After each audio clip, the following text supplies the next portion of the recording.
मोहब्बत की इंतहा। एक शख्स ने एक खूबसूरत लड़की से शादी कर ली। बहुत मोहब्बत करता था अपनी बीवी से, मगर एक दिन उस लड़की को स्किन की कोई बीमारी लग गई, जिससे उसकी खूबसूरती रोज़ बरोज़ घटती जा रही थी। एक दिन उसका शौहर किसी सफ़र पर निकला। वापस आते हुए उसे हादसा पेश आया, जिसमें उसकी दोनों आंखें जाती रही।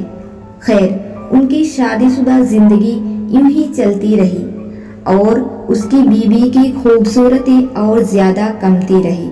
मगर आंधे आदमी को इस बात का इल्म नहीं था, लिहाजा उनकी ज़िंदगी पर उसका कोई असर भी ना पड़ा।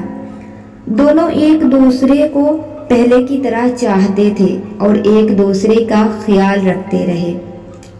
खुदा का करना ऐसा हुआ कि एक दिन उस लड़की का इंतकाल हो गया। उसका शौहर निहायत गमगीन था इस सदमे से, जिसके बाद उसने अपना सब कुछ फरोख्त कर डाला और उस शहर को छोड़कर किसी दूसरे शहर जाने लगा। जाते हुए रास्ते में एक शख्स ने पीछे से आवाज़ दी और कहने लगा, अकेले कैसे जाओगे? अब तक तो आपकी बीवी आपकी मदद करती रही, आपका ख्याल रखती रही और आपकी आंखें बनी रही।